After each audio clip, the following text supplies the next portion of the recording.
لا تفرق بين الضمائر الملكية بين مؤنث ومذكر، وكذلك اللغة الإنجليزية، إلا أن الصومالية تختلف عن اللغتين العربية والإنجليزية بالتفريق بين ملحقات الضمائر الملكية، والتي تنقسم إلى المذكرة والتي نستخدمها لياء المتكلم، مثلا كيغا، وإذا كانت الشيء مؤنث أو مؤنثا تيدا. قلنا إن استخدام كلمة كيغا ماي في الإنجليزية ما في فرق، وفي العربية يا المتكلم ما في فرق، ولكن في الصومالية للمذكر كيغا وللمؤنثة تيدا. وهذه تيدا إذا كانت في آخر الكلمة مثلا حرف دي أو ض، يعني فإن التاء هذه تتغير. وكذلك إذا كانت الكلمة تنتهي بفاول أو، فإن هذه تتغير. ولكن الآن ندرسها كما الحال، والاستبدال في بعض الحروف ندرسها في آخر المحاضرات إن شاء الله. قلنا كيغا أو تيدا بمقام ماي الإنجليزية أو يا المتكلم. مثلا ولد، يعني ولد يعني في اللغة الصومالية ويل، إذا أضفنا إلى ياء المتكلم تكون ولدي، وفي الصومالية تكون ويل كيغا. وبنت يعني كلمة في الصومالية جبر، وإذا أضفنا إلى ياء المتكلم تكون جبر تيدا، جبر تيدا. هذه ياء المتكلم كيغا أو تيدا. أما نا المتكلمين أور، يعني في الصومالية تكون يعني مثلا ولدنا، في العربية تكون ولدنا، وفي الصومالية تكون ويل كينا، ويل كينا أور سن. وإذا كانت بنت تكون في العربية بنتنا، وفي الإنجليزية our daughter، وفي الصومالية تكون جبر تينا. هذه يا المتكلم وهذه نا المتكلمين. This is my and this is our. كاغا هي كاف الخطاب، ولدك مثلا، ولدك ويل كاغا. أما بنتك جبر تاضا، هذه للمخاطب. وللمخاطبين يعني الجمع ولدكم، يعني ويل كينا، أو جبر تينا بنتكم تينا. هذه للغائب المفرد كيسة، هو العربي هو ضمير ها الضمير، وفي الإنجليزية هيس، وفي الصومالية كيسة. وتيسة أيضا، تيسة إذا كانت مثلا بنتها، إذا كانت يعني بنته، يعني هو بنته جبر تيسة، وولده ويل كيسة. هذا للمفرد الغائب المذكر. وللمفرد الغائب المؤنث كذا، مثلا ولدها في مقام كذا ها العربية أو هير الإنجليزية. وإذا كانت daughter يعني أو بنت، بنتها جبر تيدا. وأما كوذا هذا هم العربي، وغير الإنجليزية، يعني مثلا ولدهم ويل كوذا، ويل كوذا. وإذا كانت بنت جبر توذا. هذه السبعة لازم نحفظها. ثم الآن نقرأ هذه القصة ونستنبط ما تعمله الضمائر ملحقات الضمائر الملكية. شيكو أقرس قصة للقراءة. شيكو قصة، أقرس للقراءة. وغور أرور إنه وقت الصبح، ويعني إنه غور يعني وقت، أرور وقت الصبح، إنه وقت الصبح، يعني في وقت الصبح، يعني الوقت وقت الصبح. علي وحو أولا بسنيا، يعني علي وحو أولا بسنيا هنا يلبس لدكسيغة المدرسة، يعني يلبس لباس المدرسة، أو يلبس لباسه لأجل الذهاب إلى المدرسة، يعني اللباس المدرسة خاص. علي هذا اسم شخص، وحو هذا مساعد الفعل، لبسنيا يلبس، هنا لي يلبس لي دكسيغا للمدرسة، وحو قشنيا ويلبس، وحو قشنيا يلبس شار كيسة، هنا قميصه، شار كيسة قميصه، شار قميص يعني هو كيسة، شار كيسة قميصه، يلبس قميصه، وحو قشنيا يلبس شار كيسة قميصه، سروال كيسة وبنطلونه، سروال عفوا كيسة. أي عفوا تفضل. لبسان يادي هي مترادفة لغشانية. ايه اي لأنه أنت قشنيا ولبسنيا، يعني اي يعني اللبسنيا هنا الكلمة أصلها عربية، واللباس يعني مصوملة، وهذه قشت، هذه الكلمة صومالية، وكلاهما تستخدم، يعني معروف في استخدام اللغة الصومالية، ولذلك غيرنا، استخدمنا في البداية لبسنيا، وفي الثانية قشنيا، وهي بنفس المعنى، كلمتان مترادفتان. الأولى لبسنيا يعني اللباس العربي المصوملة، وقشت هنا قشنيا هنا نفسها، والكلمة مضارعة، لبسنيا يلبس، وقشنيا كذلك يرتدي أو يلبس، كما أن في العربية ممكن نستخدم يلبس ويرتدي، وهنا لبسنيا نفسها يلبس، وقشنيا نفسها مرادفة وكلاهما مستخدمتان. لا ملاحظة قوية، شكرا. شار كيسة قميصه، سروال كيسة بنطلونه أو سرواله، وسروال هنا عربي أو بنطلون. إيو ودعس كيسة نعله، دعس هنا النعال، كيسة هنا هو نعاله أو نعليه. حاونة وحواء، حاونة وحواء اسم بنت. way توستي استيقظت، يعني way توستي استيقظت. oo waxay gashanaysaa وترتدي أو تلبس goonadeeda تنورتها، يعني ذيذا هنا تيذا، يعني الكلمة انتهت بحرف د، وحرف الداء أو دي الإنجليزية إذا انتهت الكلمة بدي، فإن صوت الطاء يدخل بحرف الدي ويحذف الطاء باستخدام جونا ذيذا. هنا نستخدم حرف الديل لأن الكلمة جونو يعني كانت تنتهي بأو، فاستخدمنا الكلمة دي بدل تي، وهي نفسها يعني في بعض الأماكن نستخدمها إذا كانت الكلمة في آخرها أو تستبدل بأ، وتي تستخدم بحرف دي. جونا ذا تيذا، هنا إيذا. إيو وكبا هذا، وهنا انتهت الكلمة بأو كبو، يعني وزيدنا كلمة هي اتش أو ه بدل التي، ولكن ما لا يتغير هنا إذا و كذا. هنا استخدمنا دي، لكن البقية إذا، وهنا استخدمناها وبقية إذا.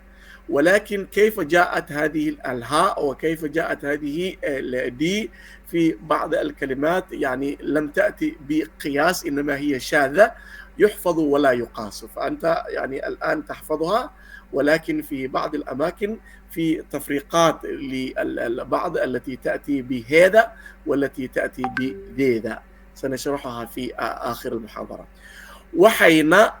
وحينا هو نيسا يعني وتلبس يعني حجاب كذا، هنا حجاب جلبابها، يعني والإسدال هنا ما تسدله من رأسها إلى بقية جسدها يستخدم هوشو، وكذلك الرداء، يعني إذا وضعت من رأسك إلى قدمك يسمى هوشو، وهو إرخاء أو إسدال الستار. يعني وحين هونيسا تسدل أو تدني، يدنين عليهن من جلابيبهن. هونيسا هنا ما ترخيه أو تسدله بجسدها من الفوق أو من الرأس يسمى. والحجاب هنا الجلباب أو الحجاب الإسلامي معروف حجاب، وهنا كذا يعني مع أنها لباس المرأة ولكن يستخدم أو يعامل معاملة الذكر بما أنه حجاب. أما غونو في آخرها أو المؤنثة، وكابو في آخرها أو المؤنثة. أما الحجاب يعامل معاملة الذكر ويستخدم كذا. لبضب يعني علي وحواء كلاهما، لبضب كلاهما وحي آذيان يذهبان إلى دكسجة المدرسة هوسي يعني الابتدائية يرحى والإعدادية وكيالا الواقع حافظوذا في حيهم ذوذا. هنا ذوذا يعني توذا، يعني حافظوذا حيهم يعني ها الغائب. هنا الضمائر التي وردت في هذه القطعة: الأول كيسة، يعني هو الغائب علي الذي نتحدث عنه كيسة.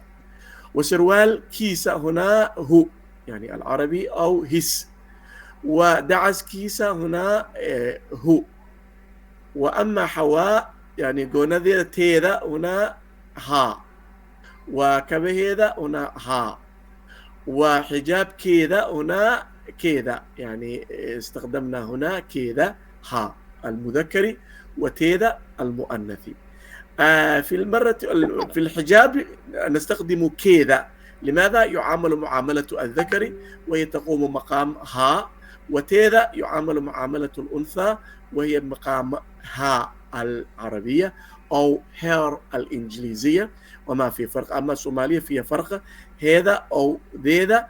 أما كذا يعني ها هنا كذا استخدمنا لأن حجاب يعامل معاملة الذكر. وهنا أيضا حافظ دوذا توذا، هنا حافظ دوذا هنا توذا أو كوذا، لو كانت مذكرا كوذا ولو كانت مؤنثة كنا. وهنا استخدمنا يعني في آخر الكلمة دي حافظ كانت في آخرها، واكتفينا هي التي كانت في آخرها الدال، وتركنا حذفنا التي هذه التي كانت وبقيت أوذا. كيف جاءت؟ هي يعني محفوظة يعني شاذة ولا يقاس عليها. عفوا الآن أيوه عفوا قشانيسيا قشانيسا غونا ديتا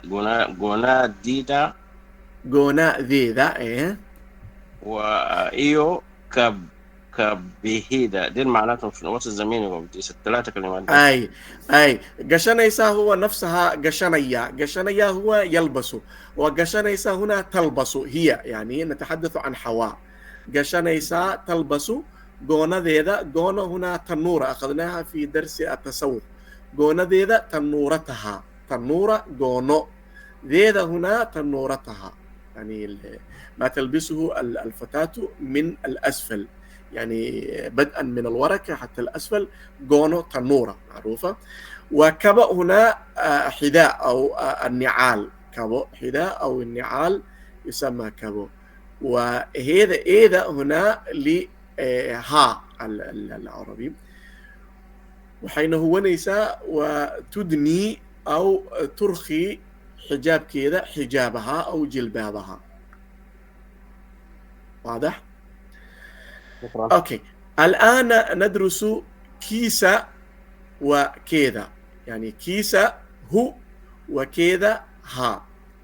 تصالح مثال شعر، هنا وردت في القطعة شعر يعني قميص. زدنا كيسة فساوت لنا شعر كيسة فصارت قميصه. شعر قميص، زدنا كيسة وبمعنى هو، يعني هو للغائب، هو ضمير الملكية الغائب هو، أو هس الإنجليزي هذه، فساود لنا يعني شار كيسة، يعني هس شارت أو قميصه. كيسة هنا ها الغائب. سروال هنا بنطلون، زدنا كيسة فصارت سروال كيسة بمعنى قميصه، سرواله أو بنطلونه. سروال لوحده يعني بنطلون أو سروال، أضفنا كيسة هو فصارت لنا سرواله أو بنطلونه، سروال كيسة. وكلمة دعس هنا حذاء أو نعال، زدنا كيسة نعاله فصارت دعس كيسة نعاله. جونو هنا تنورة، جونو هنا تنورة، زدنا ذيذا يعني فصارت جونا ذيذا، فهي تنورة ها العربية. جلباب هنا جلباب أو حجاب، زدنا كذا فصار جلباب كذا جلباب ها، يعني كذا ها. كابو هنا نعال أو حذاء، زدنا هذا فصارت كباء هذا فصارت حذاؤها أو نعالها. هنا درسنا كيسة بمعنى هو أو هس، كذا بمعنى ها أو هير، يعني ضمير الملكية ما يلحقه. ليلي هنا تمرين، نتمرن. السؤال الأول يقول ماذا؟ مقعيضا هذه الأسماء راعي الحقها قضب أقونسي، يعني ملحقات الضمير الملكية، يعني قضب أقونسي لهانشو ملحقات ضمير الملكية. الأسماء هذه تليفون، قلن، بوك، جاري، عنطو، لمبر، رقم، هذه كلها أسماء، فأنت عليك أن تلحقها أو تضيف إليها كما في الأمثلة التي أخذناها هذه زيادتها، يعني زدها بملحقات الضمائر الملكية. تليفون هنا تليفون، تليفون هنا تليفون. قلم هنا قلم، قلم أو بين. بوك هنا بوك الإنجليزي أو دفتر أو كراسة. جاري هنا سيارة أو عربة. عنطو طعام. لمبر رقم. لعك فلوس. هذه معانيها. أنت لنبدأ من يتبرع بالكلمة الأولى نطلب منه أن يضيف إليها أي من الملحقات الضمائر الملكية، يعني السبعة. يعني من مستعد للكلمة الأولى؟ تليفون كيسة. تليفون، أوكي. تليفون كيسة، هنا تليفونه أضفنا للغائب، تليفونه تليفون كيسة. لو أضفنا يعني إلى تليفونها هير ماذا نقول؟ تلفون كده. تليفون كذا. يا سلام، شكرا. ولو كان للمخاطب مثلا تليفونك مثلا، لو أردنا ماذا نقول؟ تليفونك. تلفون كاغا. تليفون كاغا. يا سلام. لو كان أضفنا إلى ياء المتكلم يعني تليفوني ماذا تكون؟ تلفون كايغا. تليفون كيغا. لو كان التليفون للغائبين هم مثلا تليفونهم ماذا نقول؟ تليفون كودا. تليفون كودا. لو كان مخاطبون يعني تليفونكم ماذا نقول؟ كينا. تليفون كينا. تليفون كينا. يا سلام، أنت استوعبت الدرس كاملا. الآن نضع الميكروفون أمام شخص آخر حتى نتمرن على كلمة قلم وهي القلم. وذكرنا في وحدة التأسيس أن الصومالي يعني في آخر الكلمة ميم يستبدلها بنون. قلم ما يقول قلم. عبد الحكيم يقول عبد حكيم، يعني الميم في آخر الملكة شوية في آخر الكلمة يستثقلون. الآن من يتبرع بكلمة قلم لإضافتها إلى ضمير المتكلم؟ قلمي. من؟ قلمي بالصومالية. قلم كايغا. قلن كيغا. لو كان أضفنا إلى ضمير المتكلم نا المتكلمين قلمنا ماذا يكون في الصومالية؟ قلن كينا. قالن كينا. يا سلام، قالن كينا. لو كنا نخاطب جماعة يعني قلمكم. قالنكينا. قالن كينا. لو كنا نتحدث عن غائب قلمه. قالنكيسا. كيدا. أي إذا كان الغائب غائب يعني قالن كيسة. وإذا كانت غائبة الآن، وإذا كانت غائبة قالن كيدا. قالن كذا. كيدا. وإذا كانت جماعة غائبة قلمهم قالنكودا. قالن كودا. يا سلام، هذه واضحة. كلمة بوك يعني كراسة أو دفتر، بوك. لو أضفنا إلى ياء المتكلم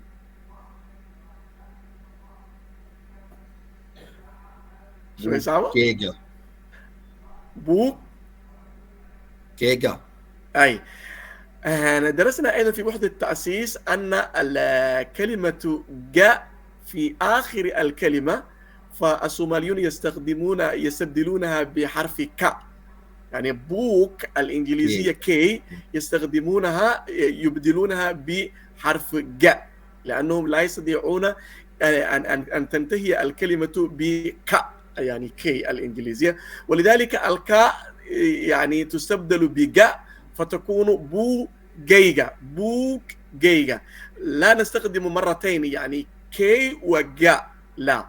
الآن كاء هنا تستبدل بجاء. لماذا؟ لأن الكلمة انتهت بجاء، والصوماليون إذا انتهت الكلمة بجاء يستبدلونها بكاء، وإذا إذا انتهت بكاء يستبدلونها بجاء، وإذا انتهت بما يستبدلونها بنا، والحرف الثالث هنا تاء يعني يستبدلونها بدال.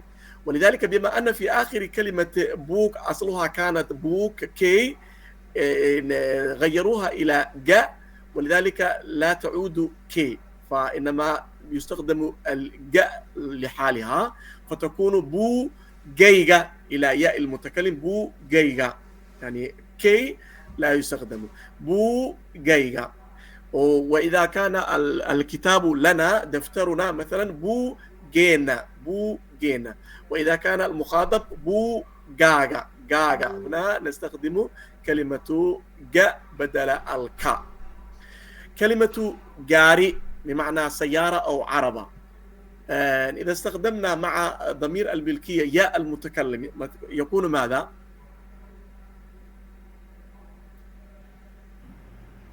ياء المتكلم.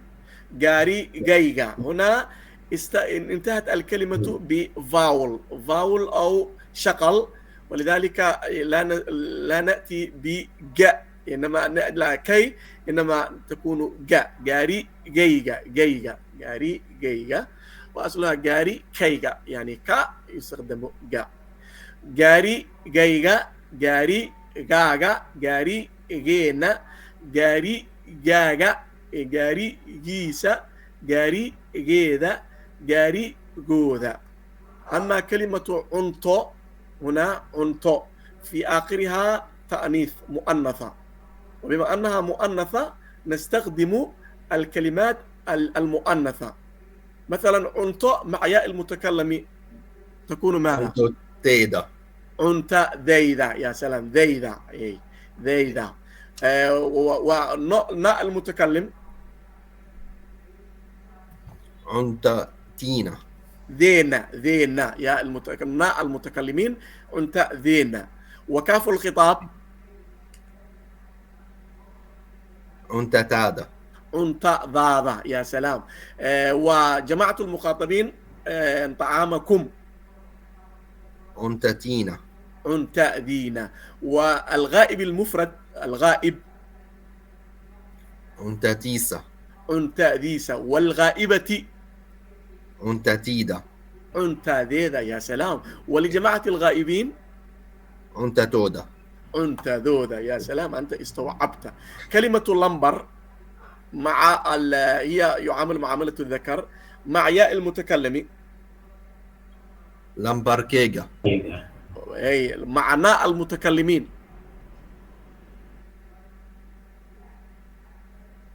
معنى المتكلمين. افسح المجال لغيري انا. أي مع لغيرك. شكرا. من لمبر مع ياء المتكلم. لمبركينا. يا سلام. مع كاف الخطاب رقمك.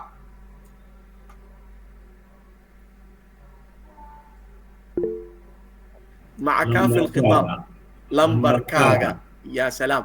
مع هاء الغائب يعني رقمه. لمبركيسة. رقمها مع هاء الغائبة رقمها. لمبرتيسة. لا مع هاء لمبركيسة رقمها هاء الغائبة هير. لمبركيدا. يا سلام. لمبركيدا. وفي الكلمة الأخيرة لعك مع ياء المتكلم فلوسي مثلا. لعكيجا.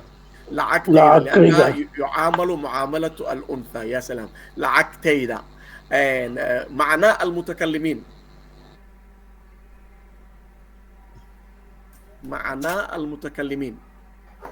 لعكتينا. نا المتكلمين يعني لعكتينا كاف المخاطبين جماعة. فلوسكم فلوسنا لو أردنا فلوسنا. لعكتينا الإمالة تينا لعكتينا. أما الكسرة لعكتينا هي تكون للجماعة المخاطبين. وللغائب المفرد لعكتيسة. وللغائبة لعكتيدا. وللغائبين لعكتودا. يا سلام. هذه تدربنا عليها. في التدريب الثاني يقول ماذا؟ مقعيضا هذه الأسماء كجر أحذف منها. في الأولى تكون زدها. الآن سنتفكس هنا موجودة. أنت عليك أن تحذف منها. قضب أقون سيجر رأسا ملحقات ضمائر الملكية. هنا الكلمة بابور كيغا. احذف من الملحق الضمير الملكي وليبقى الاسم المجرد. بابور. يا سلام. بابور. لنعطي شخص آخر. هنا دارتنا بمعنى دارنا. وبابور هنا سيارتي كان. هنا دار لوحدها. دار. يا سلام. دار لوحدها. وكلمة هنا دكان مستودع أو متجر. مستودعكم هنا دكان كينا. دكان. يا سلام. دكان. يا سلام. وكلمة حافدوذا يعني حيهم. حافدوذا حافظ. يا سلام. حافظ. دركيدا يعني لباسها دركيدا. دارك. يا سلام. در. 10 كيسة درسه. 10 كيسة درسه. 10. يا سلام. يا سلام. تدربنا على الضمائر الملحقات الضمائر الملكية السبعة. الآن نتعدى الليلة إلى مقعيال تسمو وهي الإشارة. يعني أخذنا قسمين. القسم الأول ضمائر الأشخاص وأخذنا بعدها الملحقات الضمائر الملكية. والآن نتعدى إلى أسماء الإشارة. عفوا معلش. الإشارة هنا ضمائر الإشارة وفيها أيضا في الصومالية يستخدمون الأسماء الموصولة أيضا يسمى مقعيال تسمو. مقعيال وضمائر تسمو إشارة أو وفيها أيضا الأسماء الموصولة. مقعيال تسمو يعني ضمائر الإشارة في اللغة الصومالية وفي العربية يعني استخدام آخر. وإري هي مفردة. تلماما يشير إلى دوانتا قربة، دوانتا قربة، أما أو فوقانتا بعد وح شيء، أما أو ميل مكان جرتو، يعني تبعد. مقعيال تسمى هنا هو كلمة تشير إلى قرب أو بعد شيء أو مسافة مكان. يعني سذا مثلا كم الذي أجوهر مري سبق الأسبق، يعني أجوهر مري هنا الأسبق، يعني يستخدم يعني عند المسابقة مثلا الذي أصبح الأسبق أو الأول أو في المركز الأول، يعني أجوهر مري، أجوهر مري يعني الأسبق. كم هنا الذي أجوهر مري يعني إشارة إلى المركز أو المكان. أجوهر مري برتنكي المسابقة، برتنكي المسابقة أو أكاديمية صدمة، المسابقة في أكاديمية الصدمة، وحسن هو حسن. الآن استخدمنا ضمير الإشارة الذي تسمى الذي أفاد يعني البعد أو قرب المكان. الآن هو الأسبق، يعني المكان الأول هو أشار لنا، هو حسن، هو الأسبق في مسابقة أكاديمية صدمة. تن التي هو الأسبق أم هو الأول يا أستاذ؟ أي أجوهر مري هنا الذي حصل على المركز الأول أو الذي صار الأسبق. يعني في عند الصرف يعني سابقني فسابقته فأنا أسبقه، الأسبقية هنا أجوهر مري يعني الأسبقية، ومعناها أيضا هو الحاصل على المركز الأول، نفسها يعني في المعنى، ولكن في سياقة العربية هو الأسبق، يعني هذا هو الأقرب. يعني المكان الأسبق، يعني أشرنا إلى المكان الذي حصل عليه حسن، أشرنا إلى يعني مسافة اللي قطعها. أجوهر مري الأسبق هنا أو الحاصل على المركز الأول. برتنكي في المسابقة، مسابقة أكاديمية الصدمة حسن. تن التي كحكتي تلته، يعني كحكتي هنا تلته يعني حسب المركز، يعني تلته التي تلته يعني كحكتي تلته، أو حصلت المركز الثاني. تلته يعني كحكتي، وحواء هي حواء، يعني حسن في المركز الأول وحواء تلته يعني في المركز الثاني. يعني كوى كلنا والآخرون، كوى بمعنى الذين، كلنا والآخرون آد بيؤفعنايين كانوا جيدين جدا، يعني كانوا جيدين جدا في المراكز الأخرى. كوى كلنا، كوى الذين، كلنا آخرون آد بيؤفعنايين كانوا جيدين جدا، آد جدا في عنايين جيدين، يعني جيدين جدا. محصول الكلام ماذا؟ يعني استخدمنا ضمير كان وجوهر مري، يعني هنا الأسبق. تن يعني التي تلته، تنكحكتينا التي تلته، تنكحكتينا يعني التي تلته. كوى كلنا والآخرون، هنا المركز الأول حسن وجوهر مري، واللي بعدها تكون ماذا؟ حواء تلته، حواء في المركز الثاني. والآخرون والذين يعني جاءوا بعدهم وبعد الاثنين آد بيؤفعنايين كانوا جيدين جدا.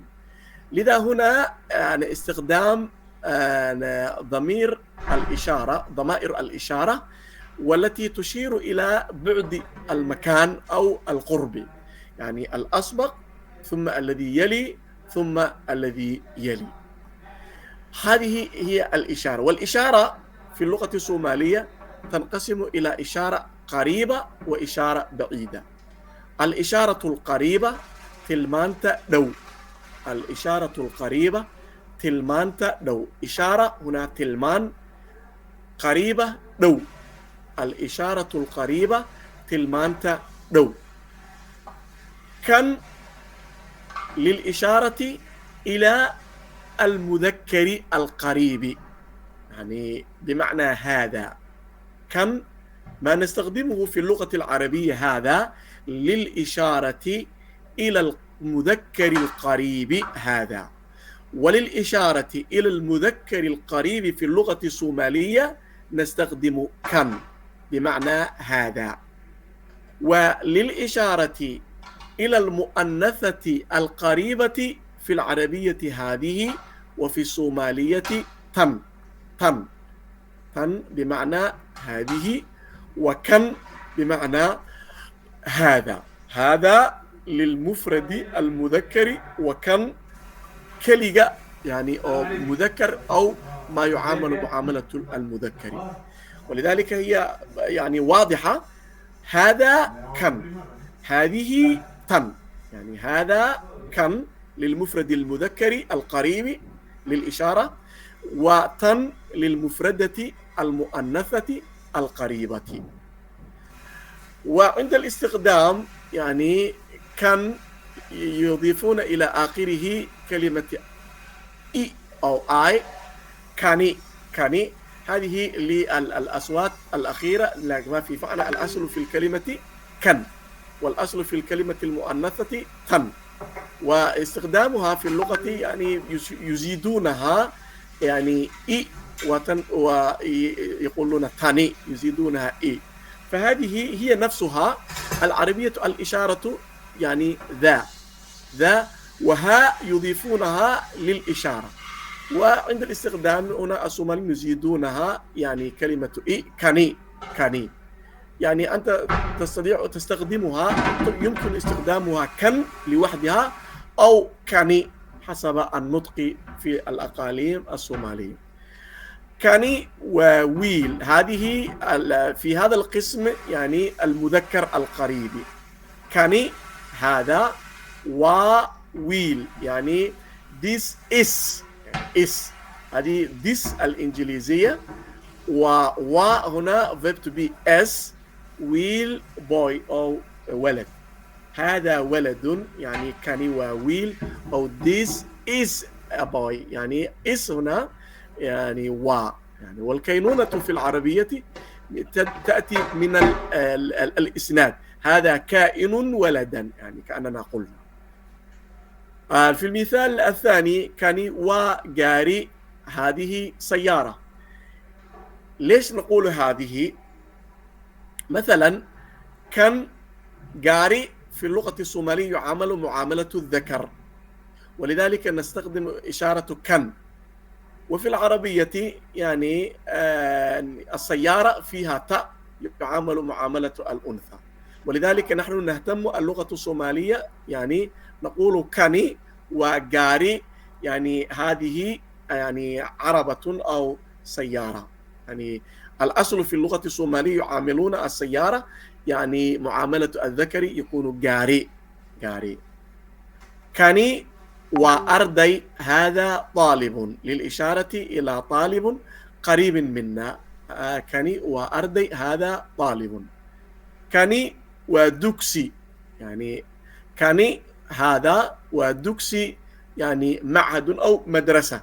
والمدرسة معاملة الأنثى فيها تاء، وفي الصومالية دكسي يعامل معاملة الذكر، لذلك نقول للإشارة عند القريب منا كاني ودكسي هذا. الواء هنا تقع موقع ماذا تقع يعني الواء؟ كاني وجندي الواء هنا تقع أي موقع؟ قلت ماذا؟ كاني الواء كاني ودكسي، الواء هنا تقع بأي معنى؟ is الإنجليزية verb to be.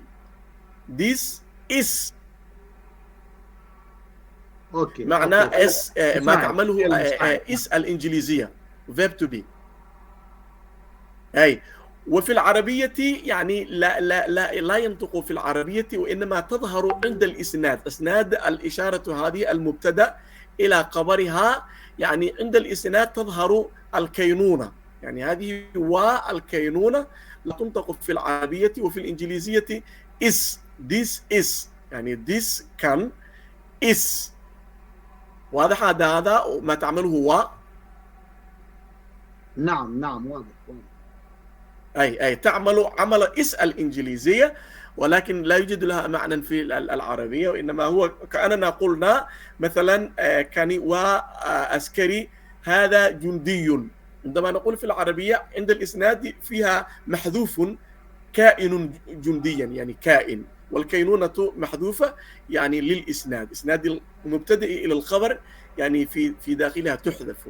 ولكن في الصومالية يستخدمون وفي الإنجليزية تقابلها is. This is a soldier. This is a soldier. عسكري جندي. كان ودولية هذا طيار. دولية طيار يعني الذي يطير الطائرة، يحلق الطائرة، يعني يسمى دولية طيار. كان وبارئ يعني هذا مدرس أو معلم. بارئ هنا معلم. This is a teacher يعني is this is a teacher. هذه كلها للأمثلة المذكرة. عفوا النت أو بتاعي يعامل قطع. معاملة الذكر. النت بتاعي كان قطع، يعني كلمة أردي ودوكسي. أي أردي هنا طالب، أردي هنا طالب، ودوكسي هنا مدرسة.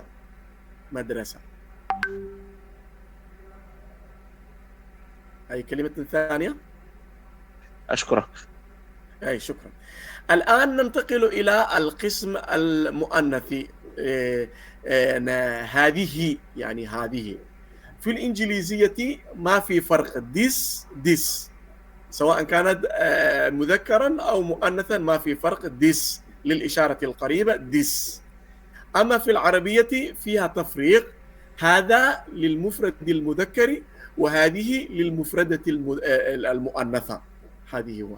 وفي الصومالية يعني تتبع العربية كن هذا وتن هذه، ويزيدونها للنطق حرف آي في آخره، يعني تاني وجبر. هذه بنت. تاني هذه وبنت يعني this is a girl. تاني وجبر this is a girl يعني is هنا و. هذه بنت جبر بنت أو قبر. وفي آخرها أيضا راء. يعني أنا أسمع جبر. جبر، هي راء ولا ضاء؟ أي الآن فيها ضاء صح؟ جبر. نعم. أي فهو استخدام للأقاليم الشمالية، يعني ينطقون كل راء في آخر الكلمة يكتبونها ضاء يعني جبر. ولذلك وفي الجنوب راء يعني في آخرها جبر. تمام. يعني أنت تارة تسمع وترى من يكتب داء، يعني خاصة من الشمال يعني داء، وينطقها داء جبر داء. وفي الجنوب يعني يكتبها راء وينطقها راء، يعني حتى تكون على علم بكلا النطقين. يعني في الأمثلة الأولى أخذنا راء يعني جبر تيدا، يعني كنا أخذنا راء يعني كلغة الجنوب، والآن كتبنا راء ونطقنا راء جباد هي لغة الشمال، وهي ترى تارة بعض الكتب مكتوبة راء وبعض الكتب تكتب راء.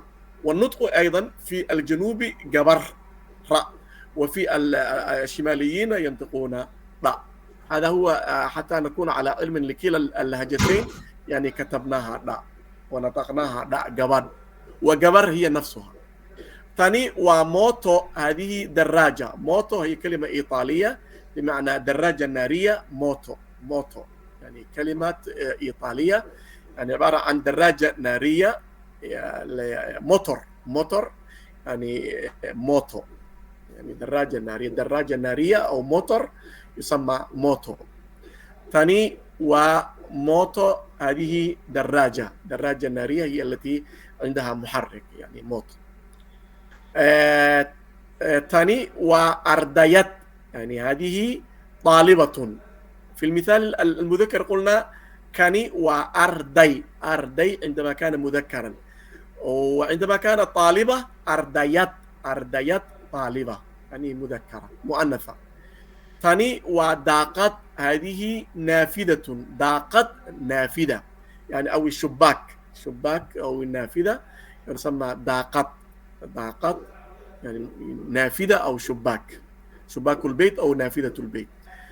ثاني وكالكاليسو، هذه ممرضة، كالكاليسو ممرضة. في العربية أو في الدارجية طاقة. أي في الدرجة السودانية ضاقة يعني، نعم نعم. ونبهوني في الكورس الأول الآن تذكرت، نعم. ثاني وكالكاليسو، هذه ممرضة يعني ممرضة كالكاليسو. ثاني وسبورة، هذه سبورة، سبورة هي كلمة عربية مصوملة، سبورة سبورة. ثاني ومعلمات، هذه يعني معلمة، معلمة أو مدرسة يعني. عندما كان المعلم يعني المذكر كاني ومعلم، كاني ومعلم، ومعلمات هذه يعني هذه معلمة.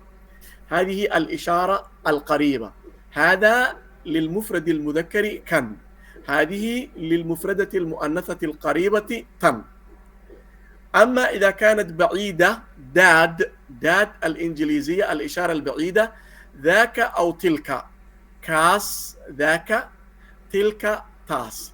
الإشارة البعيدة يعني تلمانتا دير، الإشارة القريبة تلمانتا دو، الإشارة البعيدة تلمانتا دير. تلمانتا دير ذاك بمعنى كاس، وتلك بمعنى تاس. ذاك للمفرد المذكر البعيد، كاس كليجا أو لبكا دير مركان تلمامينو. تاس كليدا بدكتا دير بمعنى تلك. هنا نفسها المثال، كاسي وذي، ذاك سائق، كاس ذاك. وممكن نستخدم كاسي وتاسي.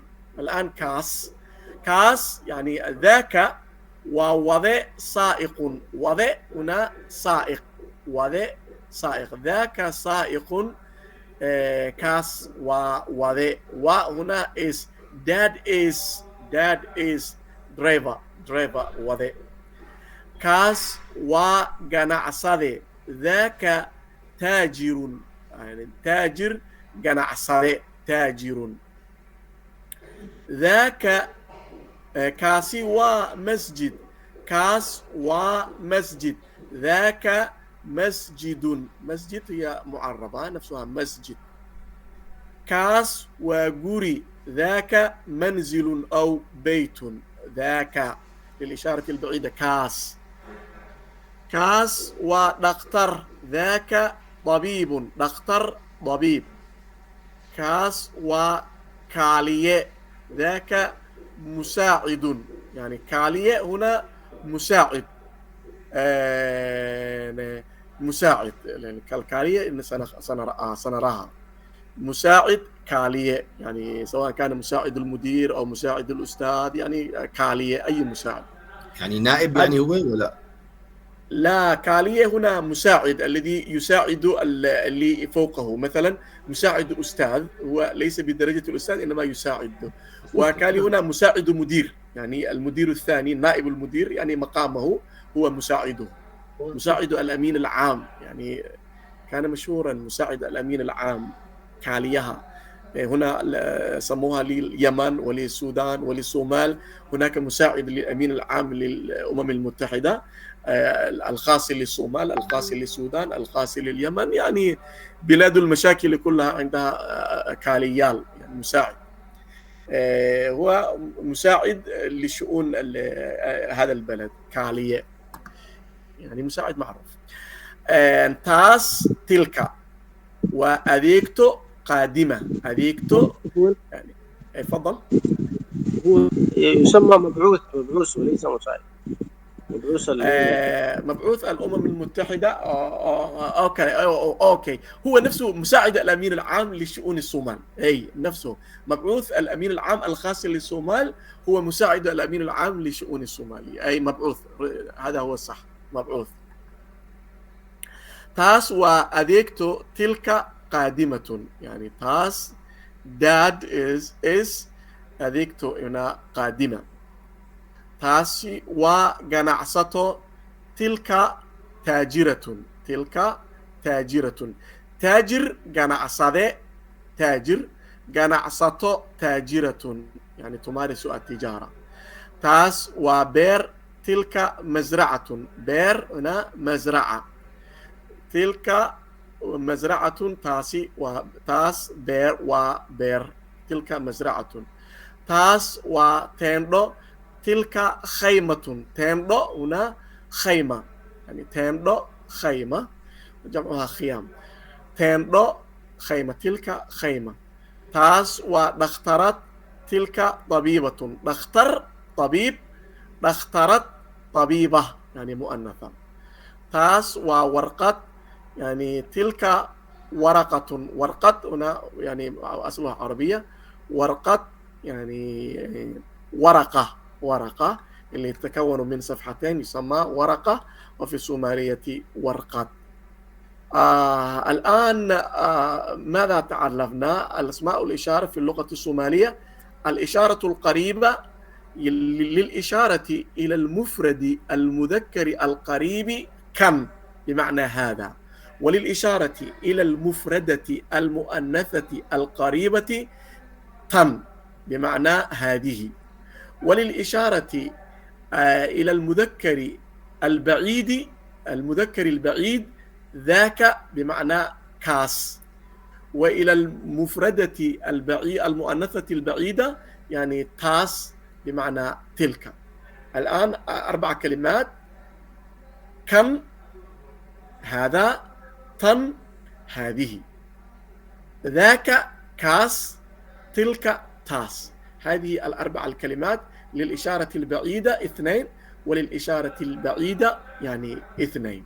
في العربية تتوافق تماما، وفي الإنجليزية يعني لا تفرق بين التذكير والتأنيث. للإشارة القريبة this، وللإشارة البعيدة that. أما في العربية للإشارة إلى المفرد المذكر القريب هذا، وفي الصومالية كان أو كاني.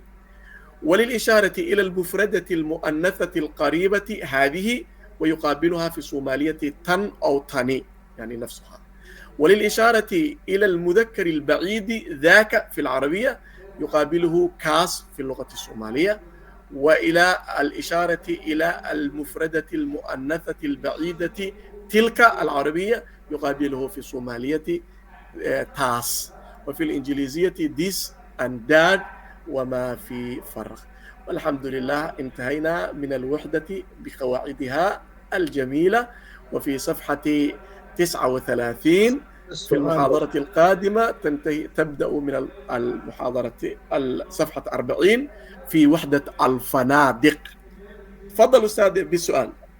طيب هذه المادة التي ندرسها، وهذه اللغة التي ندرسها، وهذه الألفاظ التي ندرسها، يعني أين هي من اللغة اليومية في المجتمع الصومالي؟ يعني عندما تنزل إلى الأسواق أو تريد أن تتعامل مع الناس تتحدث بنفس هذه المفردات، أم هذه كما عندنا اللغة العربية الفصحى واللغة العربية لغة الجريدة؟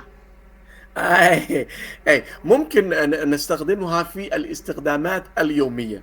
فمثلا أنت تريد أن تشير لواحد ما سألك عن مكان المطعم أو مكان المسجد، فتريد أن تشير إلى مسجد.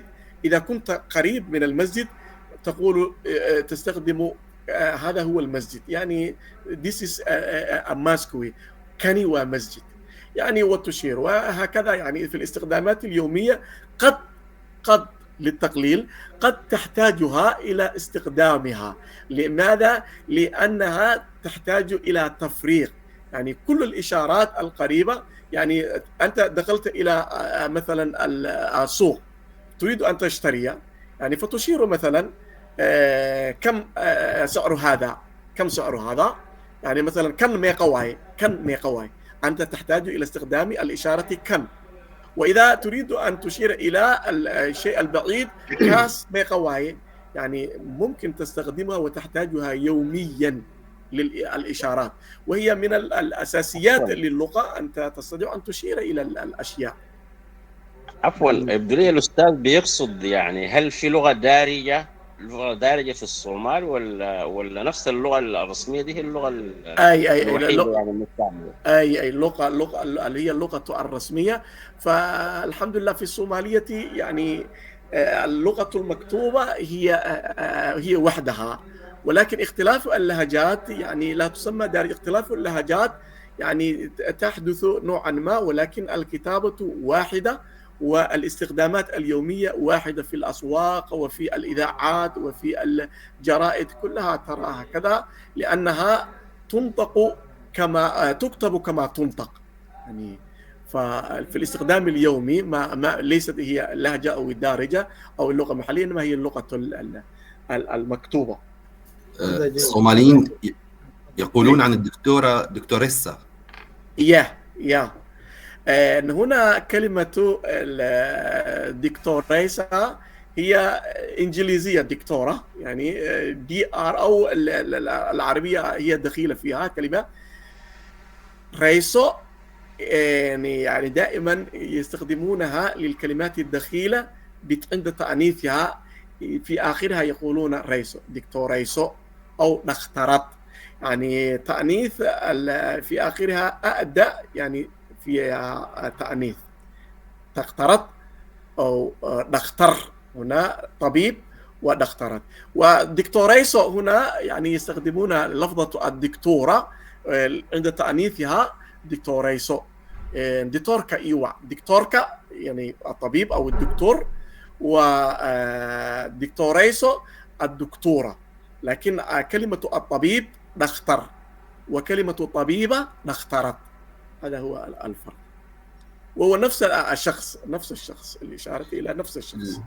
الأسماء المذكرة والمؤنثة هي بالممارسة، ولا هناك جدول معروف الأسماء؟ أي جدول معروف، وقد أخذناها، لأنه الاسم المؤنث تأتي في آخره يعني الملحقات التي ذكرناها، إذا كان مثلا في آخرها ك وجاء وأ وها هي أسماء مذكرة، وإذا جاءت في آخرها تاء وداء وشاء فهي أسماء يعني مؤنثة يعني. وأيضا الأسماء المؤنثة إذا كانت صفات يعني تنتهي بأو، يعني كلمة أو، يعني مثلا هنا decide، هذيك تو قادمة، جناعسة تو تاجرة، نتين دو فيها أو فيها داء أو تاء أو داء، يعني هذه هي تأنيث الاسم، يعني علامات التأنيث وعلامات التذكير، يعني درسنا بعضها ملحقات يعني، وسندرسها كيف نجعلها مؤنثا وكيف نجعلها مذكرة، يعني عندها قاعدة. في بعض الأسماء الشاذة، والشاذ لا يقاس عليها، يعني موجودة في كل اللغات.